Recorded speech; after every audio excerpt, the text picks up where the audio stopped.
Ce point de presse a porté sur exactement 3 éléments. Le premier élément, c'est que nous sommes en train d'appeler l'EAC à pouvoir arrêter avec son aventure. Nous sommes très surpris de voir que les troupes de l'EAC continuent les négociations avec les M23 plutôt que de les traquer. Ils sont venus en République démocratique du Congo, non pas pour poursuivre les négociations, pour parler avec les M23, mais pour les battre. Le deuxième élément, nous rejetons avec toute la dernière énergie l'avènement des troupes sud-soudanaises. 750 militaires prévus, nous les refusons justement parce que le Sud-Soudan c'est un pays très faible qui n'a aucune armée qui puisse venir nous aider. En plus, ils sont eux-mêmes en guerre et dans l'instabilité. Le troisième élément de ce point de presse, c'est la grande marche pacifique que nous venons de lancer pour ce 18. Cette marche aura pour objectif d'alerter l'opinion nationale et internationale par rapport à tout ce qui se passe en RDC. Nous allons également appeler les troupes de l'EAC à pouvoir quitter les sols congolais.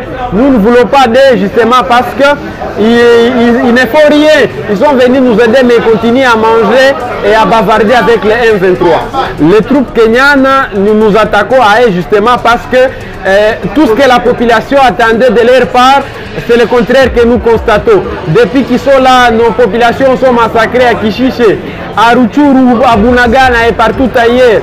Ils sont venus pour nous tenir un coup de main, mais nous nous rendons compte apparemment qu'ils sont en bon terme avec les M23. Et l'hypothèse selon laquelle l'EAC serait ami au M23 s'accroît de plus en plus. Donc pour notre côté, nous n'avons pas besoin de chercher les preuves, messieurs les journalistes.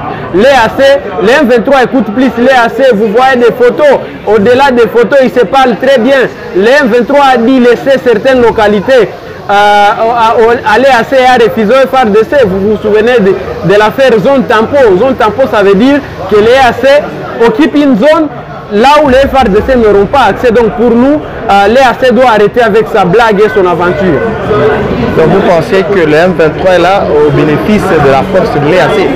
On peut le dire d'une autre manière, justement parce qu'on constate que le M23 a plus confiance à l'EAC plutôt qu'au gouvernement congolais. Et ça nous inquiète au plus haut niveau. Vous voulez quoi? Vous demandez quoi au juste?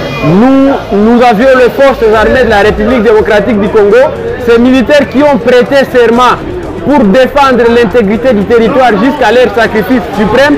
Ils sont là, ils doivent être seulement équipés, réformés et avoir une logistique suffisante. Les FARDC sont à mesure de battre les petits M23 de M. Paul Kagame.